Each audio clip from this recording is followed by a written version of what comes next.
Dans l'épître de Paul aux Éphésiens, au chapitre 4, du verset 28 à 29, l'apôtre Paul dira que celui qui dérobait ne dérobe plus, mais plutôt qu'il travaille en faisant de ses mains ce qui est bien, pour avoir de quoi donner à celui qui est dans le besoin.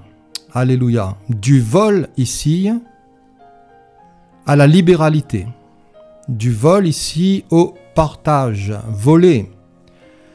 Voler, dérober signifie en grec klepto, d'où vient le terme kleptomane, kleptomanie, c'est-à-dire de celui qui souffre d'une propension à commettre des vols. Les statistiques des vols sont effarantes. Les statistiques des vols sont étonnantes, que ce soit en France ou, voyez-vous, dans d'autres pays. En 2022, en France, 124 570 victimes de vols et de violences ont été enregistrées par les services de la police et de la gendarmerie. 211 400 cambriolages ou tentatives de cambriolage de logements ont été enregistrés. Et les statistiques concernant ces délits ne cessent de progresser et ne cessent d'augmenter. Et voyez-vous, cela n'est pas vraiment agréable de se faire voler ou de se faire cambrioler. Peut-être que vous avez subi cette expérience, mais ce n'est vraiment pas agréable. Alors, il y a de multiples vols et de multitudes de manières de voler. Je ne sais pas si vous connaissez ce proverbe qui dit « Qui vole un œuf, vole un bœuf ». Voilà, je ne sais pas si vous le connaissez. « Qui vole un œuf, vole un bœuf ». Au-delà de la taille du vol, une transgression, voyez-vous, est une transgression. Et au-delà de la taille du vol, un préjudice reste un préjudice, même si la gravité peut varier. Si vous cambriolez une banque, le préjudice, voyez-vous, sera tout autre si vous volez le chien ou si vous volez l'animal, voyez-vous, de quelqu'un qui est attaché. Bien que voler le chien ou l'animal de quelqu'un qui est attaché soit aussi un préjudice moral, affectif, mais aux yeux, voyez-vous, des autorités, de la justice, la gravité, voyez-vous, en fonction des faits, peut varier. Le vol, la Bible interdit. Voilà, c'est clair. Dans Exode 20, verset 15, concernant les 10 commandements, il nous est parlé du vol. Et vous savez, le commandement est bon. Voyez-vous, le commandement est bon. Même les gens du monde connaissent, voyez-vous, les 10 commandements, ou le film Les 10 commandements, ou les 10 paroles dans les Écritures. Mais le commandement, la loi, c'est comme une échographie. Et vous savez, l'échographie, elle est utile que pour diagnostiquer ce qui ne va pas. L'imagerie est là pour révéler l'anomalie, comme la loi nous montre le péché. Mais quand l'imagerie révèle l'anomalie, il faut que le médecin intervienne. S'il y a juste l'image, alors on est fichu. S'il y a juste l'image, on est perdu. C'est juste un diagnostic. Mais il n'y a pas de remède. Le remède, c'est Christ. Christ, c'est le grand médecin de nos âmes. Christ, c'est celui qui a la solution. Et Christ, c'est celui, voyez-vous, pour tous ceux et pour toutes celles qui se confient en lui et qui mettent leur confiance en lui, ils sont rendus justes. Et ils sont rendus justes devant Dieu parce que Jésus a porté la peine judiciaire de nos péchés. Et nous ne sommes plus, voyez-vous, condamnés par la loi. Et nous sommes non seulement diagnostiqués, mais nous sommes aussi guéris, nous sommes libérés. Et nous sommes sauvés par la foi dans le Christ Jésus, par son œuvre au calvaire, au travers de la valeur de son précieux sang qui nous purifie de tout péché, qui nous sanctifie, qui nous régénère, qui nous lave, qui nous purifie, qui nous sauve, qui nous protège. Et voyez-vous, le Seigneur va au plus profond de nous, il vient nous chercher dans nos maux, il vient nous chercher dans nos marasmes, dans nos douleurs, dans nos peines, dans nos souffrances, au plus profond de nos tripes, de nos entrailles, là où ça coince, là où peut-être où ça fait mal. Et le Seigneur a ce doigté d'amour, voyez-vous, ce grand médecin qui seul est en mesure de connaître le cœur des fils de l'homme et qui seul vraiment peut nous réparer. Voilà, qui vraiment peut vraiment nous réparer. Tout le monde peut être exposé à la tentation. Voilà, peut-être que ça vous est déjà arrivé, moi en tout cas ça m'est déjà arrivé. Tout le monde peut être exposé à cela. Voyez-vous, à un certain moment de sa vie, de son existence, d'être tenté de voler. Voilà, je citerai l'exemple de voler un raisin. Peut-être ça vous fait rire, voler un raisin. Mais combien de personnes, voyez-vous, dans les grandes surfaces, je ne sais pas si ça vous est arrivé à vous, moi, ça fait longtemps, je l'avais déjà fait, oui, ça m'est déjà arrivé de goûter un raisin. Et je me suis dit, après tout, bon, un raisin, c'est pas trop grave. Mais vous savez combien de gens qui entrent dans les magasins chaque jour, des fois ça se compte par milliers, par milliers, par milliers. Et si chacun prenait un raisin, vous savez, la perte financière que cela aurait lieu, voyez-vous, pour ces enseignes ou pour ces gens qui tiennent ces magasins. Alors, des fois, on peut faire naturellement des choses vraiment sans réaliser vraiment les choses. Voilà, je le répète, des fois, on peut faire naturellement des choses sans réaliser vraiment les choses. On ne le fait peut-être pas dans un but mauvais, dans un but de dire qu'on va voler, juste goûter, voilà, juste goûter un petit peu.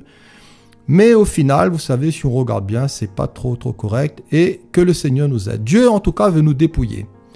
Et le Seigneur veut nous dépouiller et nous devons aussi nous dépouiller dans les détails. Voilà, des fois un petit juron, un petit gros mot, une petite mauvaise habitude, un petit peu de colère, un petit peu de vantardise, un petit peu d'orgueil, etc., etc. Un petit vol, voilà, un tout petit vol, falsifier un petit peu ses impôts, ou une caissière qui nous donne un peu plus d'argent, qui nous rend un peu plus de la monnaie, ben c'est pas grave, on n'a pas vu. Mais vous savez, tout cela, nous devons apprendre, voyez-vous, à les détecter et aussi à nous en séparer, à nous dépouiller, voilà, pour la gloire du Seigneur. Le vol, nous dit la Bible, vient du cœur. Ce n'est pas ce qui entre dans la bouche qui souille l'homme, mais c'est ce qui sort de la bouche. Voilà. C'est ce qui sort de la bouche, vient du cœur, dira Jésus. Et c'est du cœur que viennent les mauvaises pensées, les meurtres. C'est du cœur que viennent aussi les adultères, les débauches, les vols. Voilà. Les vols, les faux témoignages, les calomnies. Et c'est cela, voyez-vous, qui souille l'homme, qui le salit. Et non manger sans se laver les mains, dira Jésus. Alors, il est quand même bon, je le pense, sur le plan de l'hygiène, de se laver quand même les mains. Voilà. L'importance du cœur. L'importance du cœur. La Bible nous dit que de lui viennent les sources de la vie. Et la Bible nous dit même, avant toute chose, prends garde à ce que tu penses au-dedans de toi-même, car ta vie en dépend, l'état de nos cœurs, l'état de nos sentiments, de nos pensées, de ce qui nous anime, de notre mentalité, de notre caractère, de nos désirs. Et vous savez, c'est un grand chantier, je le dis, c'est un grand chantier que d'apprendre à connaître son cœur. Voilà. C'est une grande entreprise. C'est une grande entreprise. Alors, la régénération du cœur, elle est promise.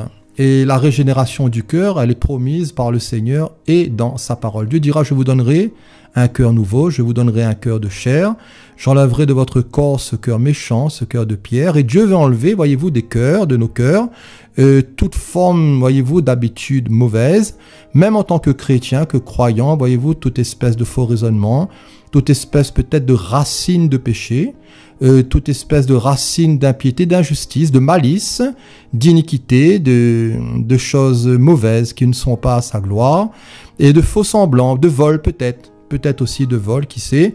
En tout cas, le vol des multitudes s'y adonne. Voilà, beaucoup de gens réussissent par le vol, par, voyez-vous, les détours, par l'abus.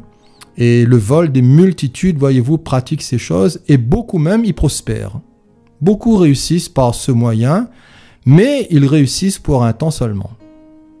Job dira dans le chapitre 12, verset 6, « Il y a paix sous la tente des pillards. » Voilà, il y a paix sous la tente des pillards, sécurité pour ceux qui offensent Dieu, pour quiconque se fait un Dieu de sa force. Alors, connaissez-vous ce genre de personnes ou peut-être avez-vous déjà fréquenté ce type d'individus, des voleurs qui prospèrent? Voilà, ça existe, hein? Des voleurs qui réussissent, qui sont pleins les poches aux dépens des autres. Des méchants aussi. Alors, il y a des voleurs, mais des méchants aussi qui prospèrent.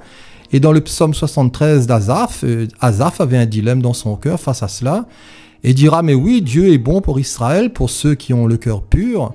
Toutefois, dira-t-il, mon pied allait fléchir, et mes pas étaient sur le point de glisser, parce que je portais envie aux insensés en voyant le bonheur des méchants. Voilà, ils sont heureux, rien ne les tourmente jusqu'à leur mort.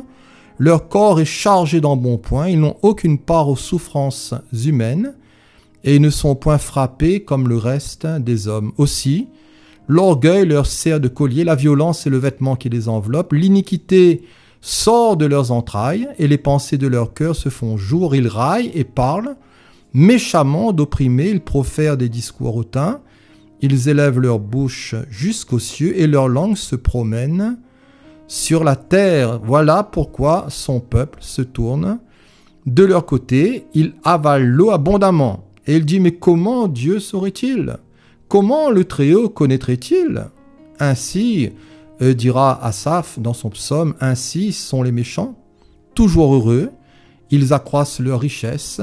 C'est donc en vain, dira-t-il, que j'ai purifié mon cœur, que j'ai lavé mes mains dans l'innocence. Vous savez, des fois, on est un peu comme ça, on marche avec le Seigneur, et on voit les autres, voyez-vous, qui méprisent le Seigneur, qui sont, voyez-vous, vraiment rebelles, qui ne font aucun cas du Seigneur, de sa parole. Ils sont heureux, ils sont en bonne santé, leur famille, tout, ça tourne bien.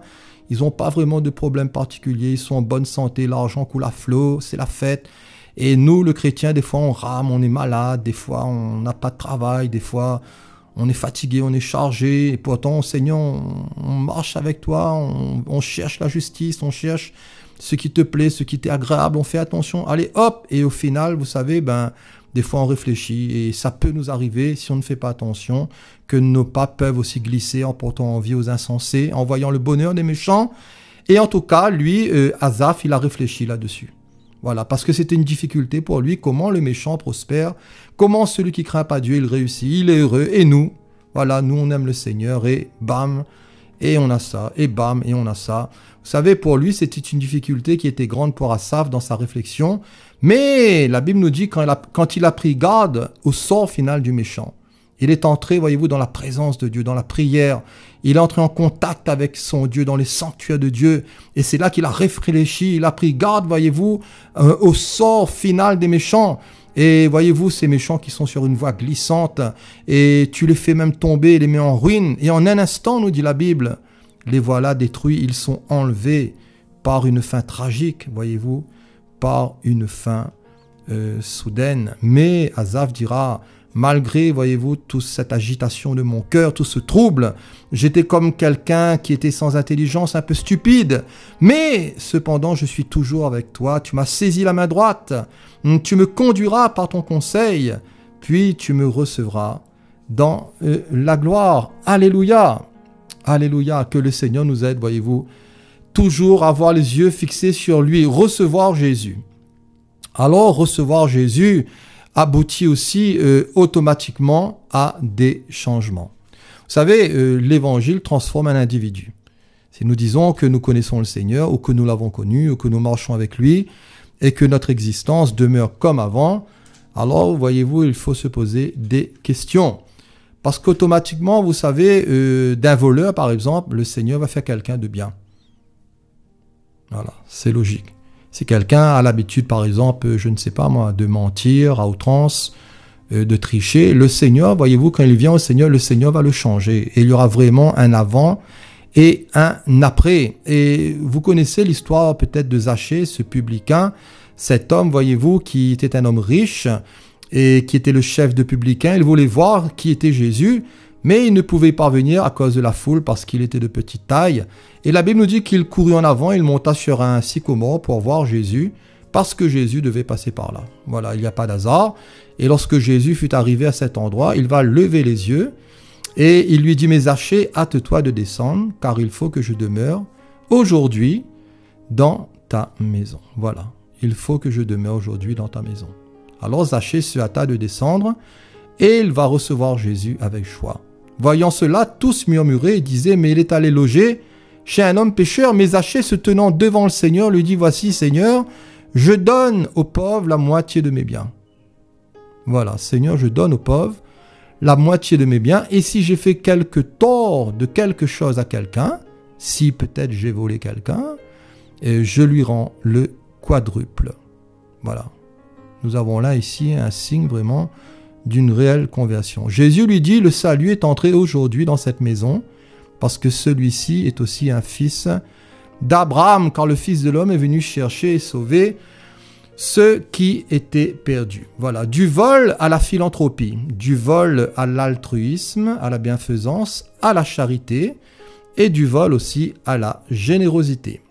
La Bible nous dit que l'âme généreuse sera comblée, et celui qui arrose, il sera lui-même arrosé. Ainsi, bibliquement parlant, il ne suffit pas de renoncer à voler. Voilà, bibliquement parlant, il ne suffit pas de renoncer à dérober, il faut aussi travailler. Paul, nous l'avons lu dans Éphésiens, il dira que celui qui dérobait ne dérobe plus, mais plutôt qu'il travaille en faisant de ses mains ce qui est bien pour avoir de quoi donner à celui qui est dans le besoin. Voilà, la valeur du travail, la dignité et le travail. Et vous savez, le contraire de voler, c'est de travailler. Voilà. Alors peut-être qu'il y a des gens qui ne peuvent pas travailler parce qu'ils sont malades, ils sont handicapés, ils sont là, voyez-vous, à la charge aussi de la société. Mais ce sont des cas tout à fait normaux. S'ils ne peuvent pas, ils ne peuvent pas. Mais vous savez, Dieu n'aime pas l'épicacette, Dieu n'aime pas la paresse. La Bible ne fait jamais l'éloge de la paresse. Et Paul dira que si quelqu'un ne veut pas travailler, qu'il ne mange pas non plus. Voilà, tu ne veux pas travailler? Eh bien, tu ne manges pas. Dans 2 Thessaloniciens 3, verset 11, Paul dira, nous apprenons cependant qu'il y en a quelques-uns parmi vous qui vivent dans le désordre. C'est-à-dire parmi les Thessaloniciens, qui ne travaillent pas, mais qui s'occupent de futilité. Paul dira, nous invitons ces gens-là et nous les exhortons par le Seigneur Jésus-Christ à manger leur propre pain et à manger leur propre pain paisiblement, en sorte, voyez-vous, d'avoir besoin de personne. La conduite des serviteurs de Dieu était exemplaire dans ce sens. Et les hommes de Dieu, voyez-vous, Paul ou bien d'autres, ils n'étaient pas désordonnés. Non seulement, dira l'apôtre, nous n'avons mangé gratuitement le pain de personne, ni vécu aux dépens des autres, aux dépens d'autrui, mais de nuit comme de jour, dira l'apôtre, nous étions à notre métier, nous étions à l'œuvre. Voilà, et cela malgré la fatigue. Pourtant, nous avons ramé, dira-t-il, nous avons peiné, c'était dur, mais il dira à ces Thessaloniciens, pour ne pas être à votre charge, nous pourrions et nous voulons, voyez-vous, vous donner un exemple. Voilà, par notre comportement, par notre manière d'apôtre.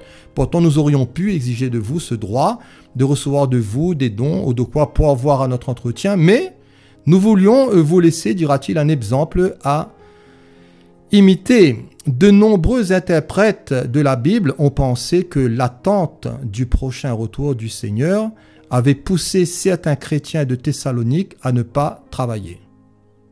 Voilà, de nombreux interprètes de la Bible ont pensé que l'attente du prochain retour du Seigneur avait poussé certains chrétiens de Thessalonique à ne pas travailler.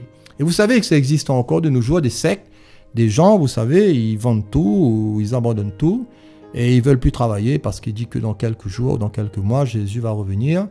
Et au final, ils se retrouvent au chômage et le gourou, il disparaît. Vous savez, c'est comme dernièrement, j'ai vu dans un reportage, je ne sais plus dans quel pays, je ne l'ai plus en tête, mais il y avait un gourou, voyez-vous, il a dit à tous ses adhérents qu'il faut aller dans la forêt, il faut jeûner, parce qu'il faut se préparer. Donc ils ont jeûné, et la plupart sont morts, voyez-vous, ils sont morts là dans la forêt. Mais lui, le gourou, ben, il s'en est tiré. Voilà. 1 Thessaloniciens chapitre 4, verset 11. Vous savez, Paul remettra les pendules à l'heure. Paul remet toujours les pendules à l'heure concernant la paresse, concernant le vol, concernant le travail, concernant la valeur du travail, la dignité et le travail. Et il dira dans 1 Thessaloniciens 4, verset 11, mettez votre point d'honneur, voyez-vous, à mener une vie paisible et tranquille. Voilà, mettez un point d'honneur à cela, à vivre paisiblement. Efforcez-vous de conserver en toutes circonstances le calme, la sérénité, de vous occuper chacun de ses propres affaires et de faire face à vos devoirs professionnels et de gagner votre vie par le travail de vos mains. Voilà. 1 Thessaloniciens, chapitre 4, verset 11. En somme, Paul leur dira, ne soyez à charge à personne. Ne devez rien à personne, si ce n'est de vous aimer les uns les autres. Ayez votre indépendance financière, cela vous vaudra aussi. Et cela vous vaudra l'estime, le respect, la confiance, même de ceux qui ne sont pas des vôtres. Voilà, ils ne vont pas dire que ces gens-là, ces chrétiens, ce sont des, je sais pas, des parasites, ce sont des gens illuminés. Mais non, voilà, ce sont des gens équilibrés, ils travaillent, ils s'occupent de leurs affaires, ils s'occupent de leur maison. Ils ont un bon témoignage, ils ne volent pas, ils ne trichent pas, ils sont honnêtes, ils sont bien.